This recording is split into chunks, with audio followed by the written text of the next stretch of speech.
It's ultimately quite scary for the enemy to face you when you've got this, this horde of incredibly brightly colored soldiers coming towards you.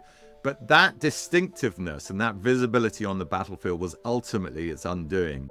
Welcome to the History Extra podcast. Fascinating historical conversations from the makers of BBC History magazine. The age of the Redcoats, from the Civil War to the Victorian era, was an extraordinary period of British military history. Led by celebrated figures such as General Wolfe and the Duke of Wellington, Britain's army became the world's foremost military power. So how exactly did this come about? Here in conversation with Spencer Mizen, leading military historian Saul David answers your questions on the history of the Redcoats. So Saul, we're here today to talk about the age of the British Redcoats. Now, I wonder if we could start by explaining to our listeners what exactly we mean by this term. Who were the Redcoats? So which period in British history are we talking about here? We're really talking the 17th to the 19th century, but specifically, I suppose, the great age of the Redcoat was the start of the modern British Army, which was 1661, moving all the way to Waterloo in 1815. In actual fact, of course, redcoats were worn for most of the rest of the 19th century, but that was really the heyday of what you would describe the period of the Redcoat. Who were the Redcoats? Well, they were mainly infantry. There were some cavalry who also wore the Redcoat, but it was chiefly infantry fighting during that period. That leads us to a question which has been submitted on social media by Eric A. Blair, and that is, why red? I mean, what inspired that distinctive uniform?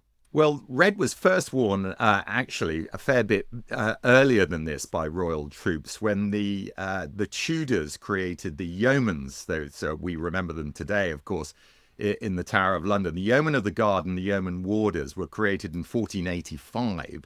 So that's the 15th century. And the reason they wore red is because it was the Tudor colour, red and gold.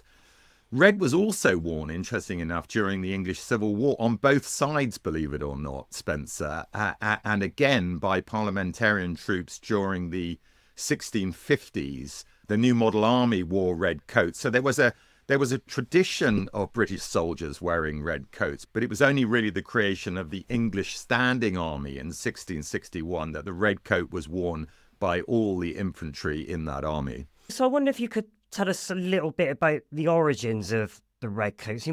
When and why did they emerge, and how did they differ from what had gone before? I suppose you'd have to go to the date 1661 when the modern British Army is created. It's created by Charles II as a bodyguard, and he creates the foot and horse guards, and they are all clothed in red coats. So this is really the origins of the red coat. As the English army expands, and later, of course, the British army from 1707, you get all the infantry, not just the foot guards and the horse guards, wearing red, and also some of the cavalry too. Light cavalry generally did not wear red, they wore blue. But you've got a big chunk of what becomes the British army wearing red coats, which is where, of course, the name comes from.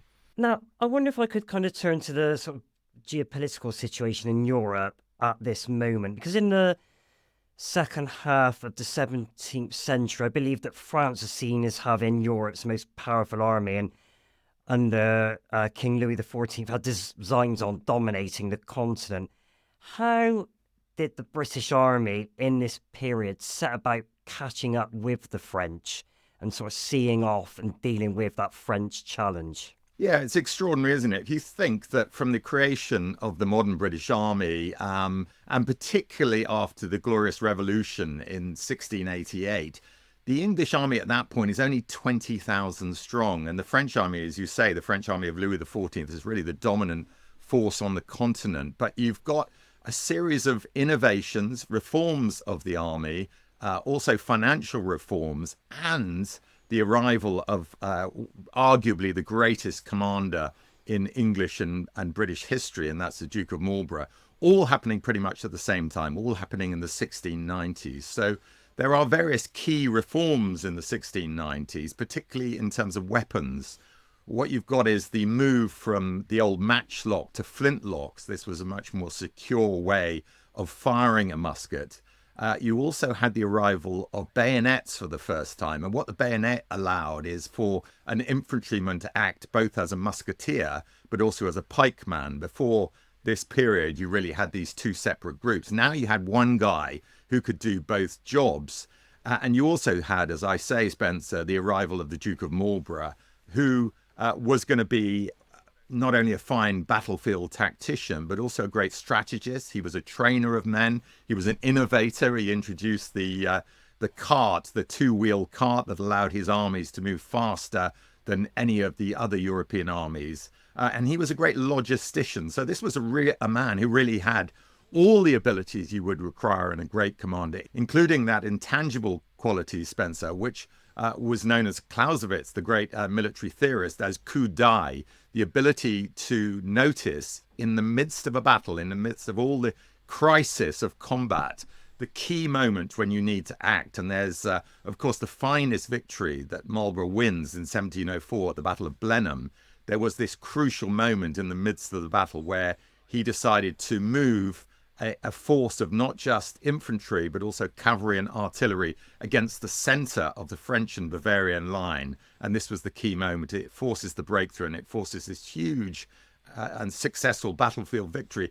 The first one for generations, because generally speaking, up till that point, most wars were won by sieges and the raising of sieges and successful sieges. But this was a battlefield success, the first huge battlefield success in Europe since the 1630s, and this was all down to Marlborough's ability, but also to the reforms in the army and, crucially, financial reforms, which gave him the money to be able to win this war. Talking about the financial reforms, can you tell us a little more about those and how much did they change the picture for the British Army and his ability to wage war on the continent? Well, in the 1690s, when Marlborough first comes into play as a general, the armies of the English army is financed by government revenue, of course, like all armies, but that government revenue is finite. And of course, the wars of the early 1690s were costing more than the government had in revenue. So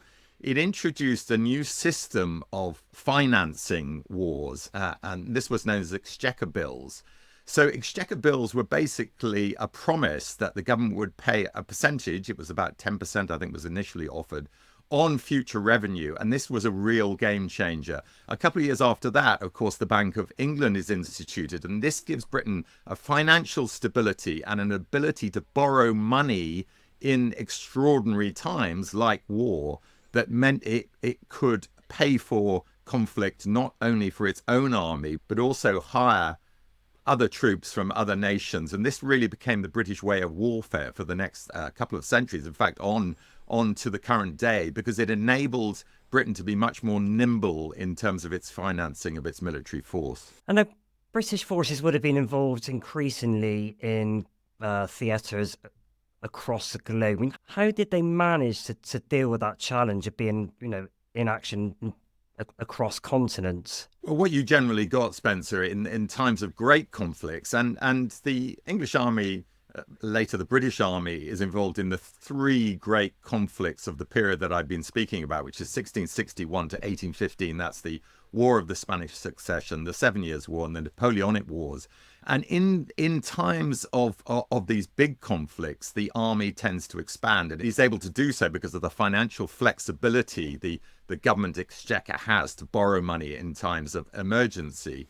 And so what you get during these periods is the army recruiting, expanding, and also, as I say, hiring mercenaries so that it becomes a force that can fight all around the globe, but also particularly on the continent where the real key battles take place in all of those great conflicts. At this point, what kind of status did being a Redcoat, being in the British Army, confer? Was this a prize job for among the British people, or were they kind of seen as the lowest and lowest scum of the earth? Well, it really depends whether you're an ordinary soldier or an officer. I mean, if you're an ordinary soldier during the whole of this period, on into the 19th century, and really until the 20th century, to be truthful, Spencer, when of course the whole nation is in arms in the two world wars. But up to that period, the ordinary soldier tended to come from the urban and agricultural poor.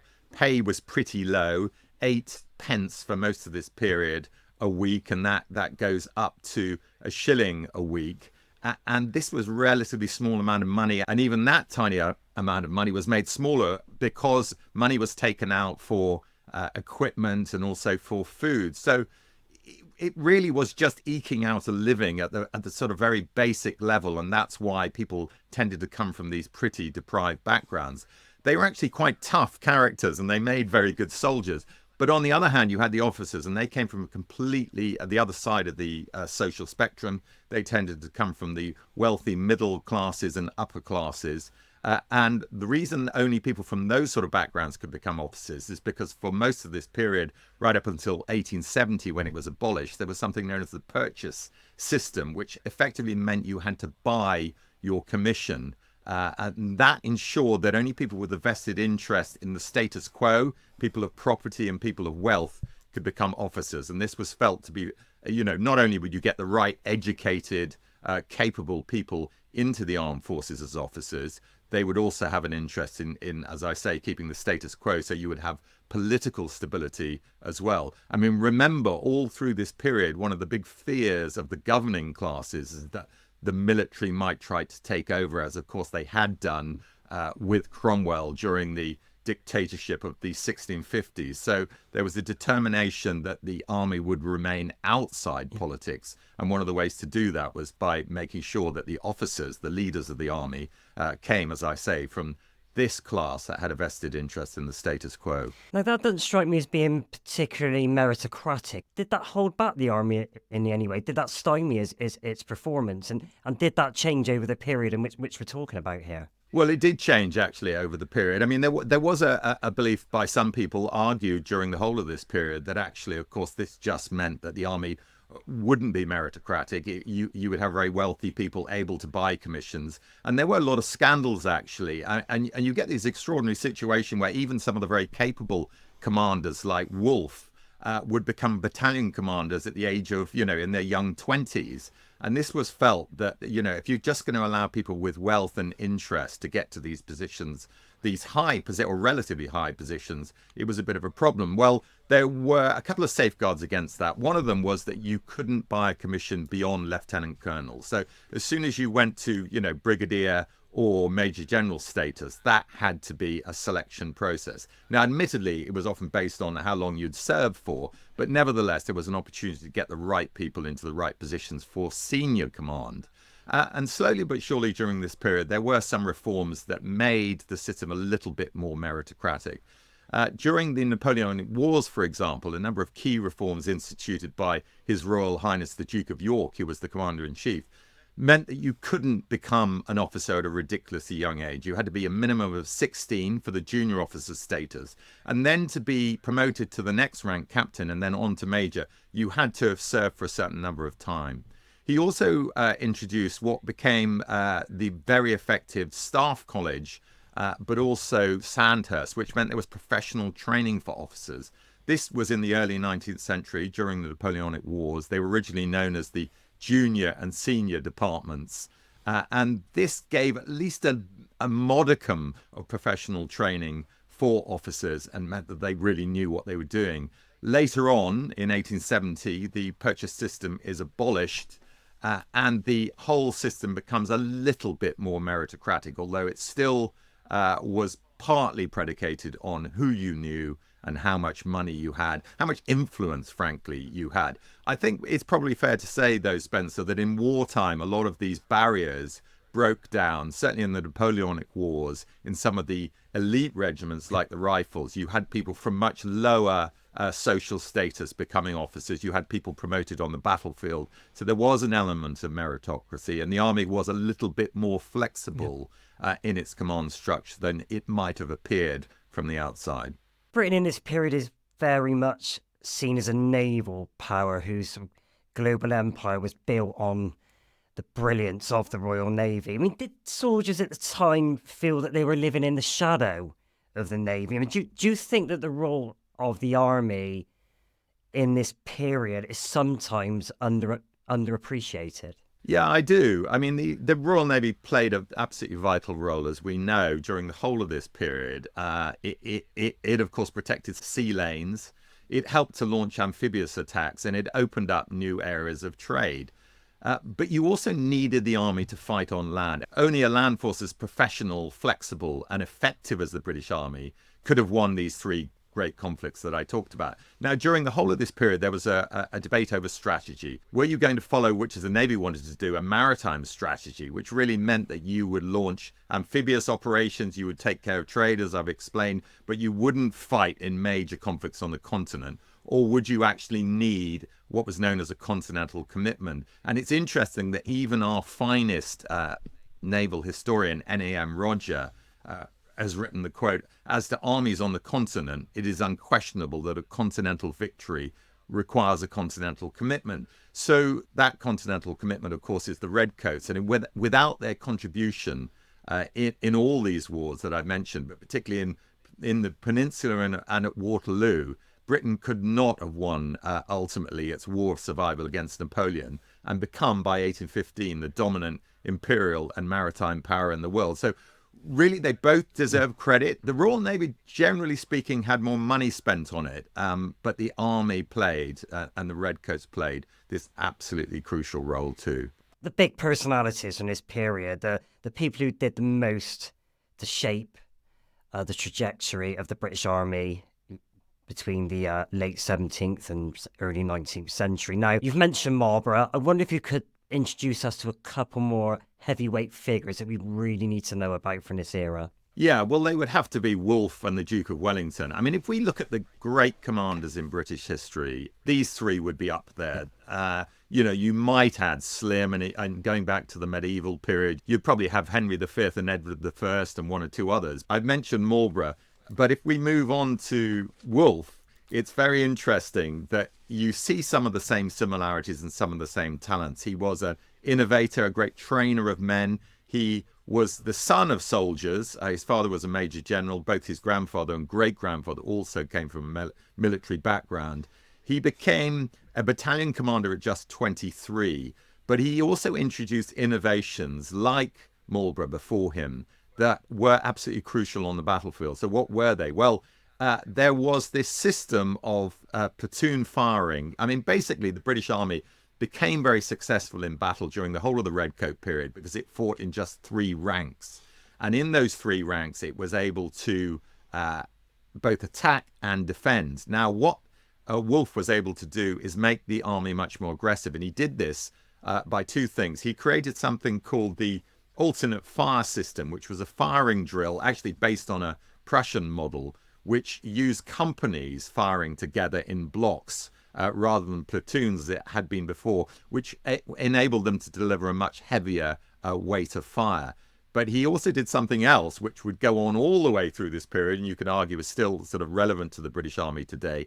And that's introduced the idea of using the bayonet in an aggressive sense.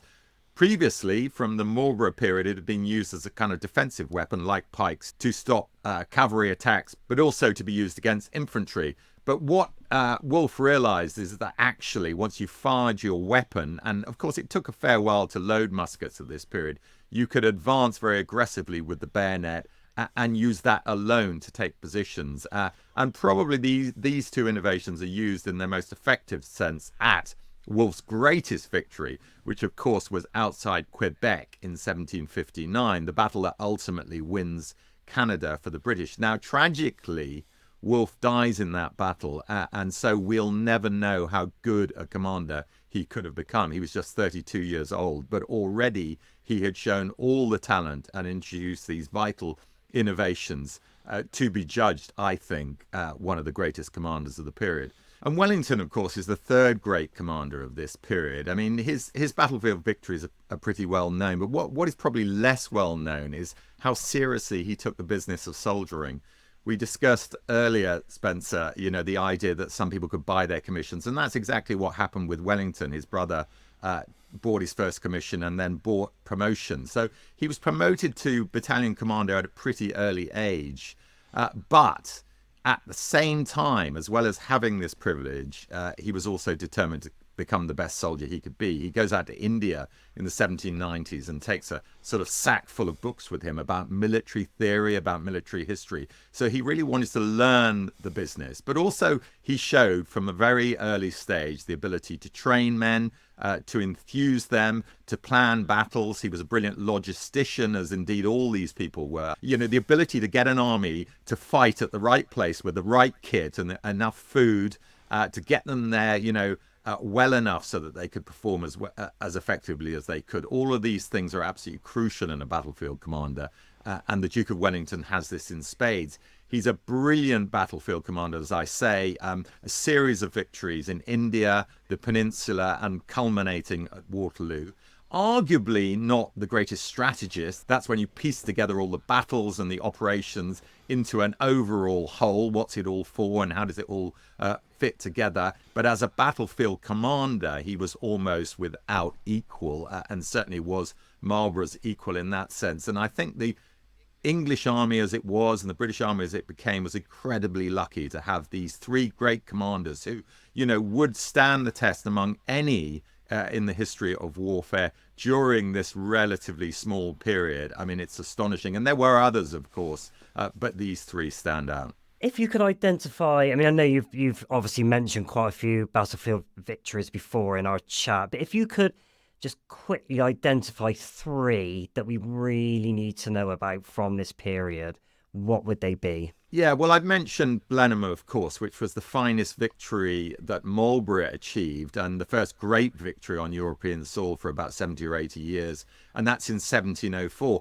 Interestingly enough, though, Spencer, it doesn't win the War of the Spanish Succession. And some people feel that when the War of the Spanish Succession is finally over in 1714, when the peace treaty is made, it's sort of inconclusive. It's not really a great victory for Britain. In reality, it was, because the only gainer from the War of the Spanish Succession is Britain, certainly in terms of consolidating its position in the world and its colonial position.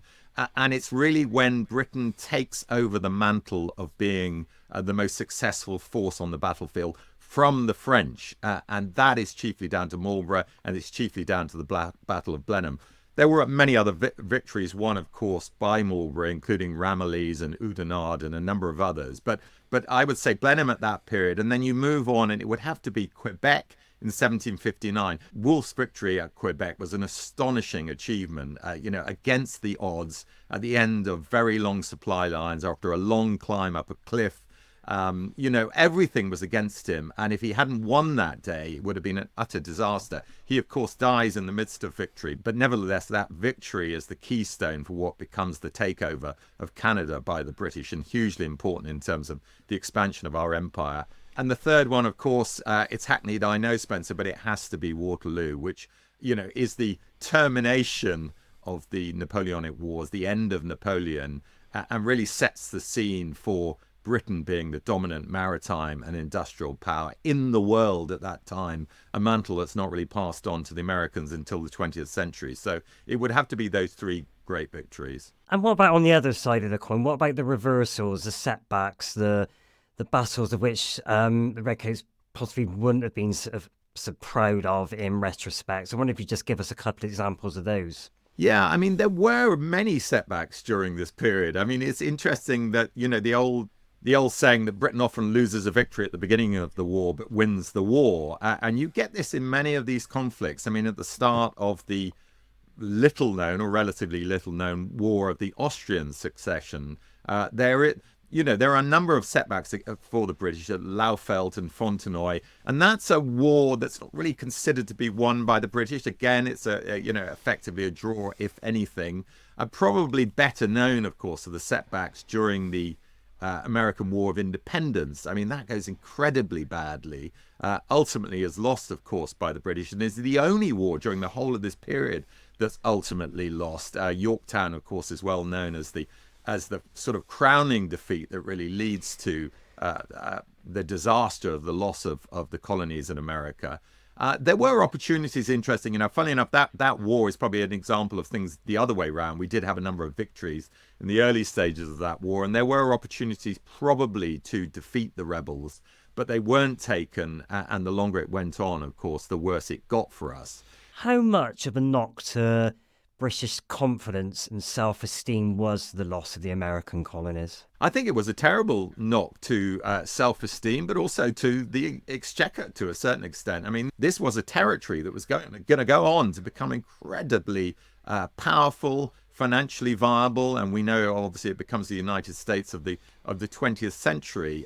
So to lose it was a real shock to morale. We lost it, of course, partly because the American rebels had allied with the French and the Spanish, and in some ways for the French in particular, after the 7 Years' War, this was a bit of payback. So by the time you get the start of the Napoleonic Wars, we're really on our uppers. I mean, the army needs serious reform, and that's when, as I say, His Royal Highness the Duke of York, but also Wellington, play this key role in rejuvenating the army so that it ultimately is able to play a key role in winning the Napoleonic Wars. But these defeats were a shock to the system. What they tended to do, to be truthful, is encourage both administrators and senior military men that the military forces needed to be reformed. So all the way through this period, particularly after military setbacks, you get an encouragement for reform, which eventually pays dividends. And would the Redcoats have gone into action domestically? Would they have been used in Britain as well as on foreign soil? Yeah, we have to remember that during this period, there is no police force. I mean, the police force is created in 1829. That's the Metropolitan Police. And prior to this, the army is used as a sort of coercive force domestically, admittedly of last resort, but it nevertheless is used. It's often called out in terms of riot, economic troubles, even disorder caused by, the calls for parliamentary reform, of which there were many during this period. And I suppose the most infamous, Spencer, is in 1819, when there is a big rally in Peterloo in Manchester to demand parliamentary reform, and the yeomanry are sent in to disperse the crowd. And they actually use their blades, the blades of their swords. I mean, they insist afterwards they were just intending to use the flat of their swords, but actually they use their blades. And also their horses trample a number of people underfoot. So this is a big scandal in which a lot of civilians get killed or wounded. And it reminds, I suppose, the government that using the army for this sort of thing is not necessarily a good thing. And that's one of the reasons, or one of the encouragements, for the creation of the police force. But for most of this period, it was used as a coercive force.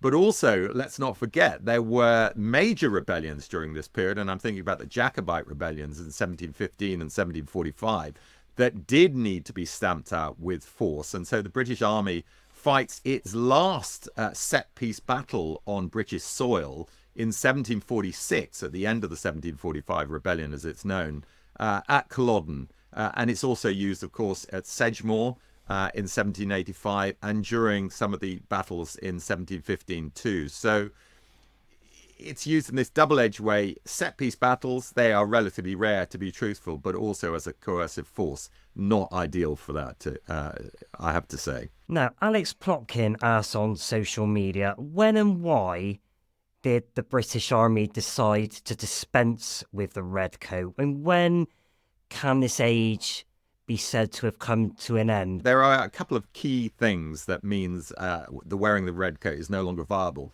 I should have said, Spencer, actually, that one of the reasons why the red coat is quite useful to wear is because you can see your fellow soldiers on the battlefield. I mean, it's really distinctive. It's also bright and striking, and ultimately quite scary for the enemy to face you when you've got this, this horde of incredibly brightly colored soldiers coming towards you.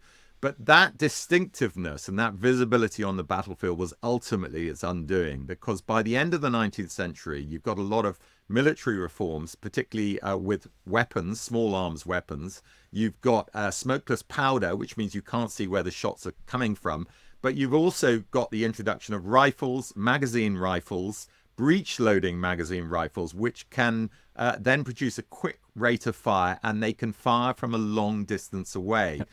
And in the first time this was an obvious problem for the British Army was in the Boer War, the Transvaal War of 1880 to 1881, when some of these weapons were already in play, but particularly the Second Boer War of 1899 to 1902. And by that time, the British Army had moved entirely from redcoats to khaki for that very reason. You can't have a whole block of soldiers moving on a battlefield in red because they're too easy to spot. And with these very effective weapons, both rifles but also machine guns by this point, they could be mowed down quite easily. So you need to blend in with the scenery, and that's when khaki comes in. And it's pretty much effectively still used today.